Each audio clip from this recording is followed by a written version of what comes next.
জীবন নিয়ে শিক্ষণীয় গল্প। আজকের এই গল্পটি শুনলে অনেক কিছু বুঝতে পারবেন। তো চলুন গল্পটি শুরু করা যাক। ছাত্রকে পড়াতে পড়াতে রাত হয়ে গেল। ছাত্রর মাকে বললাম, ভাবি আমাকে একটু কাউকে দিয়ে গলির মোড় পর্যন্ত এগিয়ে দিয়ে আসবেন। আসলে ওই গলিটাতে কিছু বকাটে ছেলে পেলে আড্ডা দেয়, তাই যেতে ভয় করছে। আমার কথা শুনে ছাত্রের মা হাসতে হাসতে বলল, গলির ছেলেগুলোকে তুমি ভয় পাও নাকি তোমাকে দেখে গলির ছেলেগুলো ভয় পায়? আমি তখন কিছুটা অবাক হয়ে বললাম, মানে? ছাত্রীর মা তখন হাসতে হাসতে বলল, না তেমন কিছু না, আসলে তোমার গায়ের রং যে পরিমাণ কালো, আমার মনে হয় এত অন্ধকারের মধ্যে ওরা তোমাকে দেখতেই পারবে না। ছাত্রের মায়ের কথার ইঙ্গিতটা আমি ততক্ষণে বুঝতে পারলাম, তাই কিছুই না বলে বাসা থেকে বের হয়ে ভয়ে ভয়ে একাই হাঁটতে লাগলাম। মাঝে মাঝে সৃষ্টিকর্তাকে প্রশ্ন করতে ইচ্ছে করে, হে খোদা, যেহেতু মানুষ হিসেবে দুনিয়াতে পাঠিয়েছো, তাহলে গায়ের রংটা একটু ফর্সা বানিয়ে পাঠালে কি এমন ক্ষতি হতো? গায়ের রং কালো হওয়ার জন্য মানুষের এত লাঞ্ছনা গঞ্জনা যে আর সহ্য হয় না। রাতে যখন খাবার খাচ্ছিলাম তখন মা ভয়ে ভয়ে বাবাকে জিজ্ঞেস করলো, কাল যে ছেলেটা রিতাকে দেখতে আসবে, ওই ছেলেটা নাকি আগেও বিয়ে করেছিল, ওর নাকি একটা বাচ্চাও আছে। বাবা খেতে খেতে তখন কর্কশ গলায় বলল, হ্যাঁ বিয়ে করেছিল, 6 বছরের একটা সন্তানও আছে। তোমাদের কোনো সমস্যা?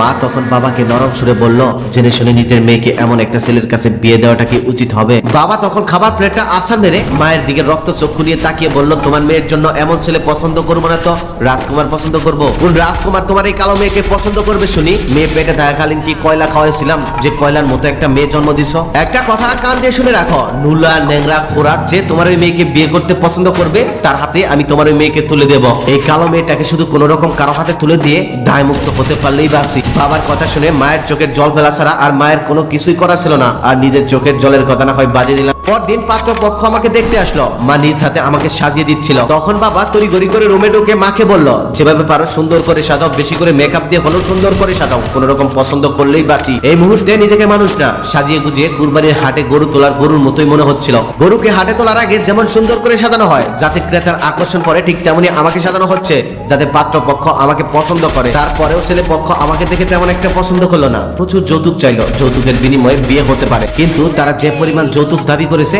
ওই পরিমাণ যৌতুক দেওয়ার মতো সামর্থ্য আমার বাবার নেই। পাত্রপক্ষ চলে যাওয়ার পর বাবা আমার কাছে